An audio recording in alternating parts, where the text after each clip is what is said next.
존귀하신 하나님 감사합니다. 오늘도 우리에게 귀한 날 허락해 주셔서 하나님을 예배할 수 있도록 불러주시니 감사합니다.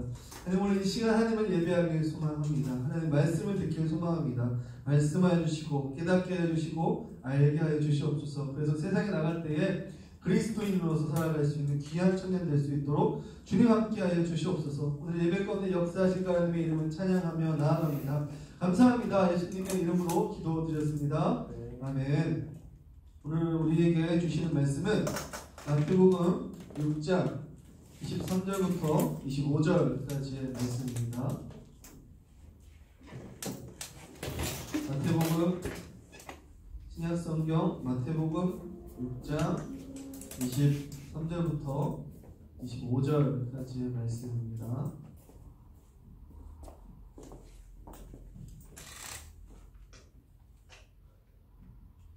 신약성경 마태복음 6장 23절부터 25절까지 말씀 다 찾으신 줄 알고 우리 다 같이 읽겠습니다. 시작. 눈이 나쁘면 온몸이 어두울 것이니 그러므로 내게 있는 빛이 어두우면 그 어둠이 얼마나 더하겠느냐. 한 사람이 두 주인을 섬기지 못할 것이니 혹 이를 미워하고 저를 사랑하거나 저를 경히 여김이라. 너희가 하나님과 재물을 겸하여 섬기지 못하느니라. 그러므로 내가 너희에게 이르노니 목숨을 위하여 무엇을 먹을까 무엇을 마실까 몸을 위하여 무엇을 입을까 염려하지 말라. 목숨이 음식보다 중하지 아니하며 몸의 유혹보다 중하지 아니하냐. 아멘. 여러분들 만나서 반갑습니다. 귀한 날 이렇게 또 코로나를 뚫고 여기 오신 여러분들 감사하고 오늘 이 시간을 통한 하나님의 말씀이 여러분들 안에 깊이 새겨지는 귀한 시간 되기를 주님의 이름으로 소망합니다. 오늘 특별히 회장님도 굉장히 오랜만에 오시고 우리 성훈 형제도 오랜만에 와주셔서 감사하고 저번 주보다 2배 이상 많이 오셔서 더 감사합니다. 계속 이렇게 예배 때 여러분들 얼굴이 자주 보이고 함께 예배 드렸으면 좋겠고 코로나가 빨리 사라져가지고 우리가 다시 올 초같이 많이 모여서 예배 드리는 날이 오기를 간절히 소망해 봅니다.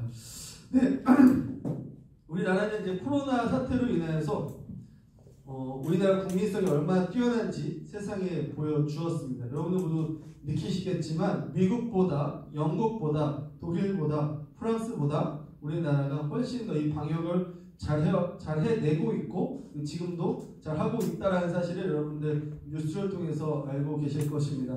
사실 우리가 그동안 생각해왔던 미국과 서유럽들은 우리보다 더 선진국이라고 생각하고 살아왔던 적이 더 많았죠. 그런데 막상 이 국가의 위기가 닥치고 보니까 우리나라 사람들이 얼마나 이 위기를 잘 대처하고 잘 이겨나가고 있는지를 전 세계에 보여주고 우리나라 사람들 스스로도 우리가 굉장히 잘하고 있구나라는 사실을 알게 되는 귀한 시간이 되었던 것 같습니다.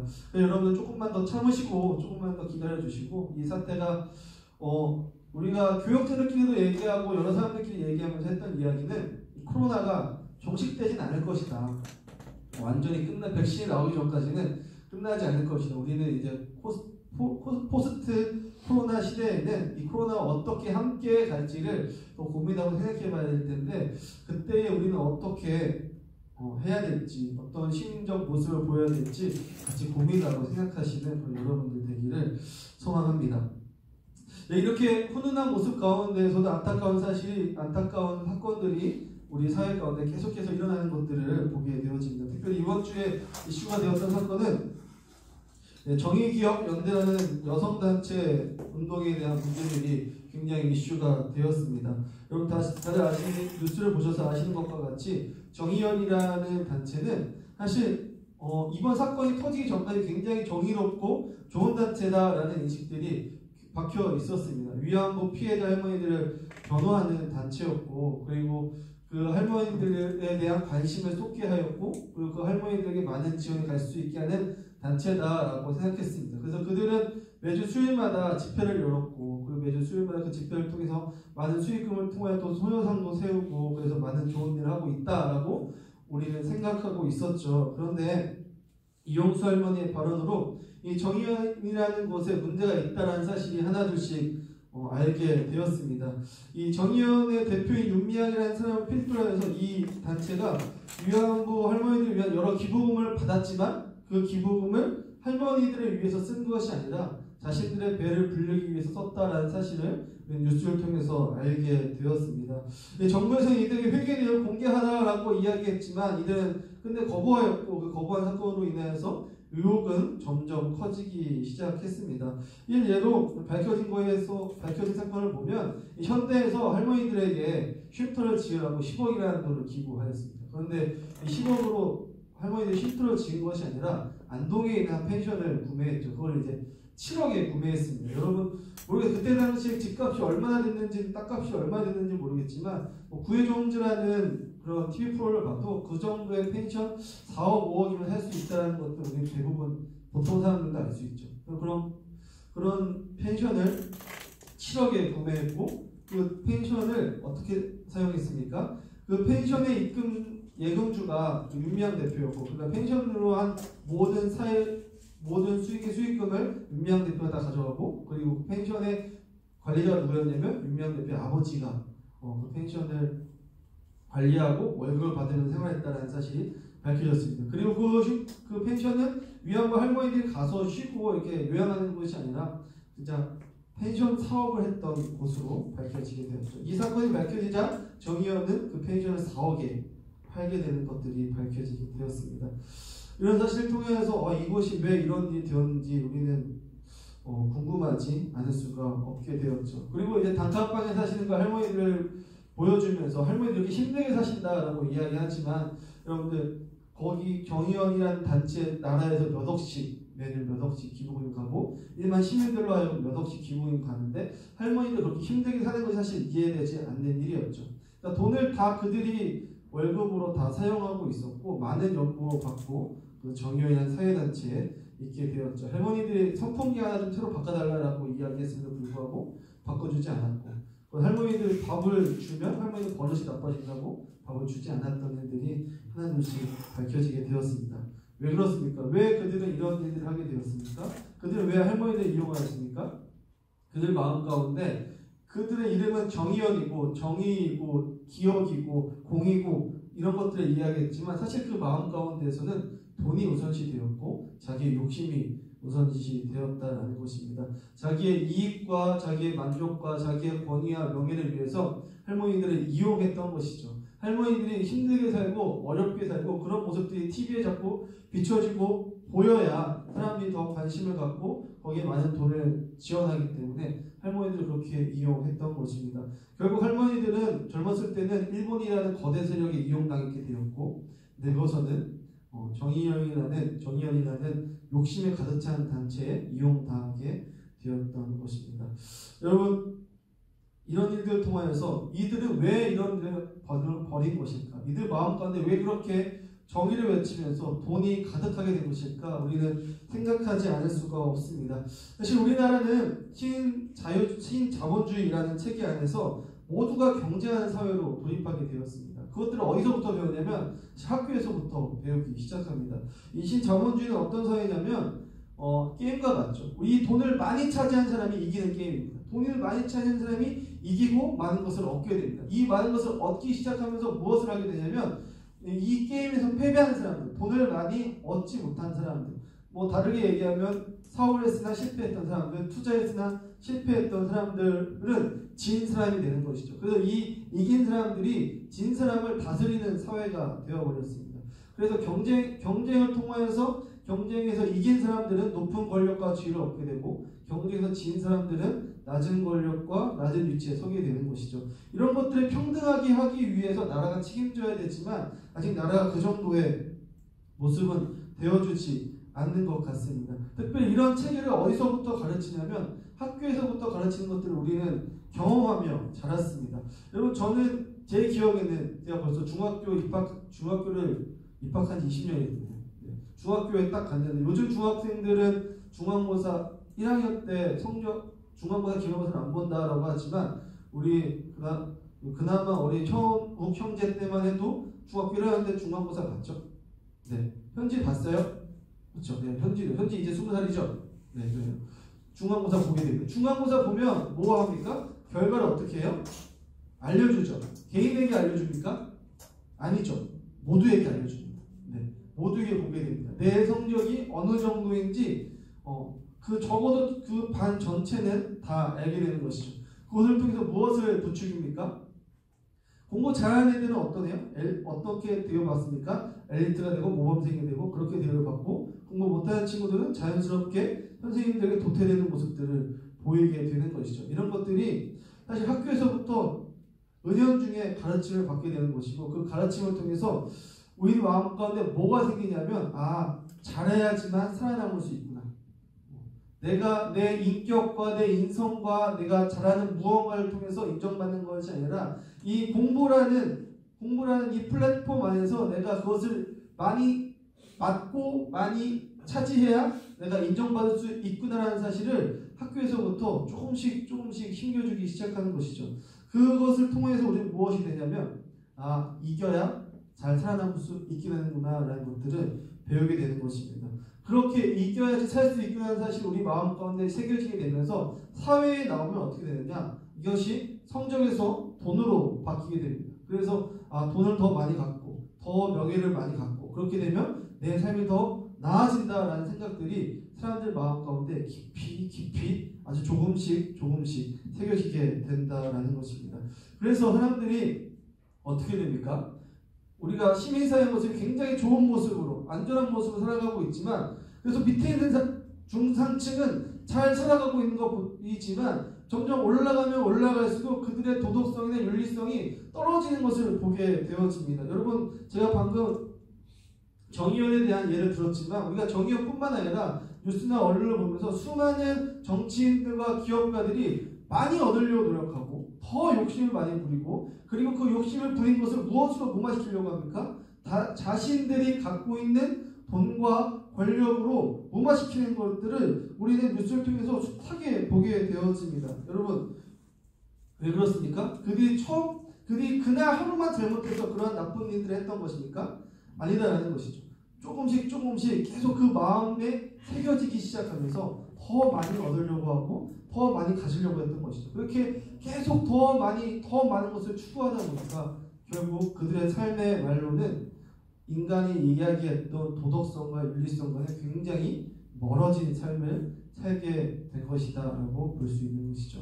아마 방금 오늘 예를 들었던 정의한 사람들도 처음부터 그렇게 악하게 그렇게 할머니들 모질게 대하지는 않았을 것입니다. 그들이 더 많이 얻고 또 많이 얻다 보니까 점점 더 그들의 인간의 본성들이 드러나기 시작했다는 것이죠. 이런 경쟁적인 사회, 더 많이 얻으려고 하는 사회, 욕심이 지배하는 이런 사회 가운데에서 우리는 어떻게 행동해야 될까요? 이 세상을 우리는 어떻게 바꿔나가고 어떻게 변화시켜 나갈 수 있을 것일까요? 저는 이 해결의 답을 교회가 갖고 있다라고 생각합니다. 특별히 오늘 본문을 쓴 이 마태 이야기를 우리는 유심히 봐야 합니다. 여러분, 마태는 예수님의 제자였습니다. 그리고 그는 마태복음을 썼어요. 근데 그가 예수님의 제자가 되기 전에 직업은 무엇이었냐면 세리였습니다. 여러분, 세리는 어떤 직업인지 아십니까? 진수형 혹시 알아요? 세리 들어보셨어요? 안 들어봤어요? 우리 회장님 혹시 세리 아십니까? 맞아요. 세금 걷는 사람입니다. 세리는 세금을 걷는 사람입니다. 그래서 이 사람들은 로마 정부에 소속된 사람들이고, 이 로마 정부에서 만약에 이 강동구에 1000명이 살고 있다고 생각해요. 그럼 로마 정부에서 1000만 원만 걷어라고 이야기를 합니다. 그러면은 이 세리는 자기들 마음대로 걷어서 1000만 원만 로마 정부에 갖다 주면 돼요. 그러면 대부분 어떻게 생각합니까? 10,000원씩만 걷으면 되겠네 라고 생각하죠. 하지만 이때 당시 세리들은 돈을 보고 세리라는 직업을 택했기 때문에 10,000원씩 걷지 않습니다. 적어도 20,000원, 30,000원 또는 10만원, 20만원씩 걷는 것이죠. 그러면 차이가 어떻게 됩니까? 적게는 2천만원, 3천만원, 많게는 10억? 이렇게도 거둘 수 있는 직업이었다라는 것이죠. 그런 직업을 선택한 것이 바로 마태였다는 것입니다. 특별히 이렇게 세금을 많이 걷는 것뿐만 아니라 사람들이 세리를 미워했던 이유는 무엇이었냐면, 그때 당시에 이스라엘 사람들은 로마의 식민지였습니다. 그러니까 자기네들 돈을 걷어서 로마 정부에 돈을 바치는 그 세리가 좋아 보일까요? 안 좋아 보일까요? 안 좋아 보일 수밖에 없죠. 그들은 매국노였고 돈을 탐하는 사람들이었습니다. 그래서 죄인의 대표적인 직업이 무엇이었습니까? 세리였다라는 것이죠. 그 세리가 누구였다고요? 오늘 마태복음을 쓴 마태가 그 직업이었다는 것입니다. 특별히 이 마태는 조금 달랐던 것 같습니다. 오늘 본문을 보면 마태는 두 가지를 추구했던 것 같아요. 돈을 섬기면서 하나님도 섬길 수 있는 방법을 찾았던 것 같습니다. 돈을 취하면서 더 많은 돈도 벌면서 내가 하나님 섬길 수 있는 방법이 무엇인지 탐구했던 그런 마태였던 것 같은데, 그런 마태가 오늘 본문을 통해서 자전적으로 자신의 이야기를 고백하고 있습니다. 우리 6장 24절 한번 다 같이 읽어보겠습니다. 6장 24절, 마태복음 6장 24절, 마태의 자전적 고백을 한번 읽어보겠습니다. 한 사람이 시작. 한 사람이 두 주인을 섬기지 못할 것이니 혹 이를 미워하고 저를 사랑하거나 혹 이를 중히 여기고 저를 경히 여김이라. 너희가 하나님과 재물을 겸하여 섬기지 못하느니라. 아멘. 오늘 마태는 우리에게 뭐라고 이야기하고 있냐면 한 사람이 두 주인을 섬기지 못한다라고 이야기하고 있습니다. 즉 마태는 이렇게 해보고 싶었던 거예요. 두 주인을 다 섬길 수 있다라고 그는 생각했던 것이죠. 그런데 누굴 만납니까? 예수 그리스도를 만나면서 그렇게 사는 것이 아니다라는 것을 마태는 깨달았다는 것이죠. 돈도 섬기고 하나님을 섬길 수 있는 것이 아니라 사람은 오직 무엇만? 돈을 섬기면 돈만 섬길 수밖에 없고 하나님을 섬기면 하나님을 섬길 수밖에 없다라고 마태는 그 스스로 우리에게 고백하며 이야기하는 것입니다. 이것을 우리 사회에 적용한다면 어떻게 이야기할 수 있냐면 이 신자본주의 체제, 경쟁하고 서로 이기려고 하고 있는 이 체제를 우리가 그냥 따르고 있다면 누구를 경험할 수 없다? 하나님을 경험할 수 없다라고 마태는 우리에게 이야기하고 있다는 것입니다. 즉 올바른 경험, 이 돈을 추구하고 더 많은 것을 추구하려고 하는 이 마음을 우리가 버리지 않는다면 우리는 하나님을 쫓을 수 없고 온전한 하나님 나라의 백성, 그리고 정말 사회에서 요구하는 거룩한 시민이 될 수 없다라고 오늘 마태는 이야기하고 있다는 것입니다. 그래서 우리는 무엇을 20대 때 무엇을 훈련받아야 되냐? 하나님 나라의 가치관이 훈련되어 있어야 된다는 것입니다. 이 세상에 있는 이 신자본주의에 갇혀있는 이 세상의 사람들 이 정신 가운데서 이제 빠져나와서 하나님 나라의 가치관으로 무장되어야 되고 하나님 가치관으로 훈련되기 시작했을 때 여러분이 사는 이 대한민국이 더 좋은 세상, 아름다운 세상이 될 수 있다라는 것입니다. 여러분 우리는 어쩔 수 없어요. 공동체가 생각하고 있는 그 가치관 안에서 살아갈 수밖에 없습니다. 제가 25살에 군대 갔는데 2011년 6월 6일 현충이죠. 저 6월 7일에 갔으니까 2011년 6월 6일까지는 그리스도인으로서 굉장히 잘 살았어요. 왜냐하면 교회에서만 자랐습니다. 학교에 가도 신학생들만 있고 교회에 가도 교회에만 있고 전도사고 하니까 이 하나님께서 가르쳐 주신 그 가치관으로 잘 살아왔습니다. 그런데 군대에 갔어요. 완전히 다른 공동체고 완전히 다른 가치관으로 중무장한 사람들이 있습니다. 그곳에 가니까 내가 아무리 기독교적인 마인드를 갖고 살려고 해도 그 공동체의 가치관으로 따라갈 수밖에 없는 사실을 경험하게 되었습니다. 전 이 사실을 통해서 무엇을 알게 되었냐면 사람은 이 공동체 안에 어느 공동체 안에서 어떤 가치관을 살아가고 있느냐가 어떤 가치관을 갖고 있는 이 공동체 안에가 소속되어 있느냐가 굉장히 중요하다는 거예요. 그런데 우리가 이 사회라는 이 신자본주의 체제라는 이 가치관 가운데 있는 이 공동체에 계속 있다 보면 우리가 그 공동체에 빠져갈 수밖에 없고 계속 경쟁하는 체계에 계속 있으면 사회가 결국에 무너질 수밖에 없는 거예요. 이것을 바꾸려면 어떻게 해야 된다고요? 이 교회 공동체 안에 있어야 된다는 것이죠. 이 교회 공동체 안에서 하나님 나라의 가치관을 온전히 받아들이고 그 가치관대로 살려고 노력해야 된다는 것입니다. 그래서 교회 안에서 공동체를 누리고 그 가치관대로 이 세상 가운데 살아가야 돼요. 그리고 이 하나님 나라의 가치관으로 사는 이 사람들이 점점 더 많아지기 시작해서 이 사회가 어떤 사회예요? 이타적인 사회가 되고 서로 배려하고 양보하고 더 많은 것을 추구하려고 달려가는 사회가 아니라 서로 함께하는 사회. 내가 더 높이 올라가면 더 올라갈수록 더 많은 것을 가지려고 하는 사람들이 많아지는 것이 아니라 올라가면 올라갈수록 더 나누고 베풀고 낮아질 수 있는 사람들이 많아지기 시작할 때에 이 사회가 변화될 수 있다는 것입니다. 그러려면 어떻게 해야 되느냐? 교회 안에서 훈련받아야 되고 공동체 안에 있어야 된다는 것입니다. 그래서 모여야 됩니다.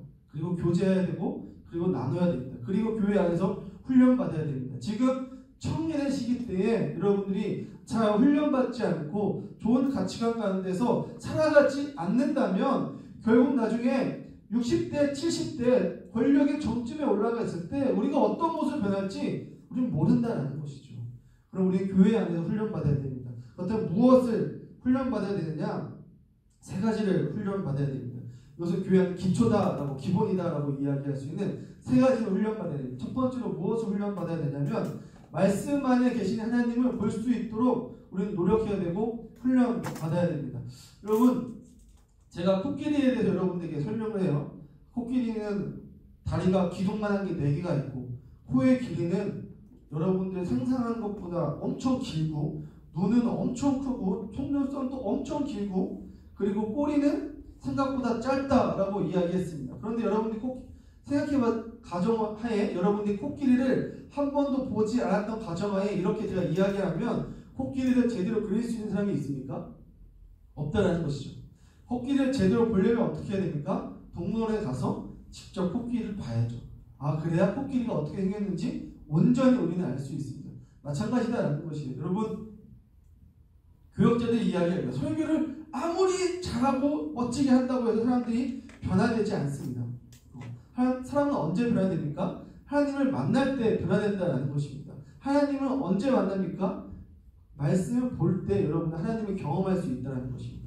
말씀을 보고 말씀을 묵상하기 시작했을 때 하나님을 진짜 경험할 수 있다고. 내가 백날 이야기해도 여러분 그건 그냥 듣는 하나님, 내 하나님을 듣는 것이지 여러분들 직접 경험한 하나님을 경험하지 않는다, 못한다라는 것입니다. 여러분 루터가 왜 종교개혁했습니까? 왜 가톨릭에서 왜 루터가 종교개혁해서 개신교로 나왔습니까? 가톨릭은 미사에 참여하면 돼요. 미사에 참여해서 사제가 신부님이 이야기하는 그 이야기를 들으면 구원받는다라고 가톨릭은 이야기합니다. 그러나 루터는 그렇게 개신교는 그렇게 이야기하지 않습니다. 사제가 전하는 하나님을 경험한 것이 아니라 각 개개인의 사람들이 어떻게 할 수 있다? 하나님을 경험할 수 있다라고 루터는 이야기했어요. 그래서 루터가 했던 것이 무엇이에요? 성경을 독일어로 번역한 거예요. 라틴어로 되어 있고 히브리어로 되어 있고 헬라어로 되어 있던 그 성경을 번역해서 영주들과 사람들에게 나눠주기 시작한 거예요. 그리고 뭐라고요? 직접 보라고. 성경을 직접 보고 그 안에 계신 하나님을 직접 경험하라고. 그것이 종교개혁의 시작입니다. 여러분 우리는 종교개혁의 후예들입니다. 개신교, 성교교단입니다. 우리 가치관은 뭐예요? 말씀을 직접 보라는 거예요. 앞에서 말씀을 설명해주고 이야기하지만 중요한 것은 여러분들이 직접 말씀을 보고 살아계신 하나님을 직접 경험하기 시작했을 때 그제서야 하나님이 어떠한 분이신지 하나님이 얼마나 쿨하시고 얼마나 멋진 하나님이신지 우리는 경험할 수 있다는 것입니다. 그래서 여러분들 이 청년의 시기에 말씀을 통해서 하나님을 경험하는 그런 훈련이 되어지기를 주님의 이름으로 소망합니다. 두 번째로 무엇을 해야 되냐면 공동체를 경험해야 됩니다. 여러분 예수님에게 12제자가 있었습니다. 이 12제자들이 어느 날 9시 되면 예수님의 집을 찾아가서 딱 배우고 17시가 되면 집으로 돌아갔습니까? 아닙니다. 이들은 예수님과 동거동락하면서 3년을 같이 살았습니다. 왜 이들이 3년 동안 동거동락했습니까? 왜 그런 훈련 과정을 시켰습니까? 예수님께서 무엇을 가르치려고 했었냐면 내 이웃을 내 몸과 같이 사랑하는 것을 가르치기 위해서 그들은 3년 동안 동거동락했다라는 것입니다. 물론 그들이 예수님 돌아가시는 그날까지 내가 높냐 너가 낫냐 이런 것들 갖고 싸웠지만 예수님은 사실 그런 제자들이 서로 사랑하기를 바랬습니다. 그래서 어떻게 했어요? 제자들의 발을 하나씩 씻겨주시면서 높아지려고 하지 말고 낮아지려고 하고 낮아짐으로 인해서 서로 사랑하는 것을 배우라라고 이야기하셨습니다. 여러분 이러한 정신이 어디에 있습니까? 교회에 그대로 있다라는 것입니다. 여러분 교회는 성적을 매기지 않습니다. 누가 더 기도 많이 한다고 누가 더 봉사 많이 한다고 더 띄우지도 않고 또 교회 그냥 왔다 갔다 하는 사람이 그래서 누구는 더 봉사 많이 하니까 너는 더 좋은 천국 가고 너는 교회 그냥 왔다 갔다 하니까 너는 더 낮은 천국 가고 이렇게 이야기하지 않습니다. 우리 모두 공동체고 그리스도 안에서 한 공동체다라는 사실을 우리는 기억하고 살아갑니다. 그래서 더 하나님을 깊이 아는 사람들은 어떻게 하라고 이야기합니까? 더 신앙이 좀 낮은 사람들을 도우라고 이야기합니다. 더 신앙이 낮은 사람들은 어떻게 합니까? 달려가서 그들을 챙겨주고 그들을 케어해줍니다. 이것이 교회의 모습입니다. 우리 교회의 모습을 배우고 익히고 우리 마음 가운데 훈련하여서 어떻게 살아가야 됩니까? 이 세상 가운데 적용하면서 살아가는 우리들의 모습이 나와야 된다는 것이죠. 그래서 우리는 공동체를 교회에서 반드시 경험해야 됩니다. 마지막으로 무엇을 경험해야 되냐면 섬기는 것을 교회 안에서 배워야 됩니다. 예수님은 병든 자, 힘든 자, 어려운 자 찾아가서 직접 위로하시고 고쳐주시고 함께 하셨습니다. 여러분, 이런 것들이 교회 안에서 잘 이루어져야 합니다. 특별히 교회는 굉장히 독특한 공동체입니다. 어린 아이로부터 시작하여서 노년에 이르는 사람들이 다 오는 곳이 교회라는 공동체입니다. 이 공동체 안에서 청년의식 때 무엇을 해야 되냐면 섬겨봐야 됩니다. 어린 아이들과 교제해봐야 되고, 그리고 우리가 더 나이 많은 사람들과도 교제해봐야 됩니다. 같이 어울려야 됩니다. 이렇게 어울리기 시작하면 어떻게 됩니까? 우리 교회 안 다니시는 분들은 자기 동년배들만 하고만 거의 교제합니다. 그죠? 그러면 내가 가지고 있는 그 시각을 벗어나지 못해요. 왜냐하면 다 그 시각 갖고 살아가기 때문에. 그런데 교회 안에서 어린아이들도 만나보고 장년들도 만나보기 시작하면서 우리는 시야가 넓어지고, 우리가 이 나라가, 이 사회가 어떻게 발전해 나가야 되는지, 이 사회 정책이 어떻게 나와야 되는지 깨닫고 알게 된다는 것이죠. 그래서 우리는 섬기는 것이 굉장히 중요합니다. 섬기기 시작할 때에 바른 청년, 바른 생각을 갖고 있는 바른 시민으로 살아갈 수 있다는 것이죠. 여러분들 많은 분들이 교육부서를 섬기고 있습니다. 굉장히 잘하고 있다라고 저는 여러분들을 칭찬하고 싶습니다. 여러분, 그런 봉사들 계속해서 이어나가 주시고, 여러분들이 그런 봉사를 통하여서 그냥 봉사로만 끝나는 것이 아니라 무엇이 사회적 문제인지, 어떻게 하면 이 나라가, 적게는 이 교회가 어떻게 하면 아이들 더 잘 섬길 수 있는지 고민하고 생각하시는 여러분들 되길 소망합니다. 이런 훈련, 이 세 가지 훈련들이 청년의 때 잘 이루어지기 시작할 때에, 여러분들 아까도 말씀드렸지만 50대, 60대, 70대가 되어서 높은 위치에 있을 때 그리스도인의 정신을 가지고 끝까지 살아갈 수 있는 것입니다. 그럼 여러분들 훈련하시기 바랍니다. 여러분, 지금은 코로나 때문에 청년부 예배밖에 드릴 수밖에 없는 그런 상황이지만, 이것들이 조금 더 감소되어지고 교회가 더 일상으로 돌아오게 되고 그렇게 시작할 때, 여러분들 이런 것들이 훈련되어지고 더 배우기 시작하여서 더 멋진 여러분들이 되길 소망합니다. 그래서 오늘 교회에 나오신 여러분들이 이 세상의 빛과 소금입니다. 왜 빛과 소금이냐면, 어릴 때부터 교회 나와서 성경적 가치관으로 살아가는 여러분들이야말로 저 강남의 부자들보다, 그리고 권력이 많아서 큰 소리 내는 이상한 사람들보다 더 특별하고 소중한 사람들이기 때문입니다. 여러분, 여러분의 가치를 낮게 평가하지 마세요. 여러분들 이 세상의 빛과 소금입니다. 하나님 나라의 가치관을 가지고 살아가는 여러분들이 정말 이 세상에서 꼭 필요한 사람들입니다. 그럼 여러분 그 생각을 가지고 이번 한 주도 다른 이들을 돕고 베풀고, 그리고 하나님의 말씀 가운데 살아가시는 귀한 청년들 되길 주님의 이름으로 소망합니다. 오늘 말씀 정리하겠습니다.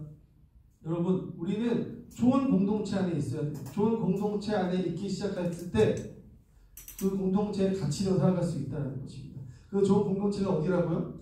교회라는 공동체다라는 것입니다. 그리고 그 교회라는 공동체 안에서 훈련받아야 되는데, 무엇을 훈련받아야 된다고요? 하나님을 만나는, 말씀을 읽는 훈련을 받아야 되고, 공동체를 또 경험해야 되고, 공동체를 섬기는 훈련을 받아야 됩니다. 이 훈련 가운데 있기 시작했을 때, 이 훈련이 우리 마음 가운데, 우리 삶 가운데 체득되기 시작했을 때, 우리는 이 사회를 더 아름답고 멋진 사회로 바꿔나갈 수 있다는 사실 기억하시고, 그런 내가 멋진 사람이다라는 사실, 내가 이 세상의 빛과 소금이니 빛과 소금답게 살아가야 된다는 사실을 기억하며 살아가시는 여러분들 되길 주님의 이름으로 소망합니다. 찬양하고 하나님께 기도하며 나아가겠습니다. 우리 시간 찬양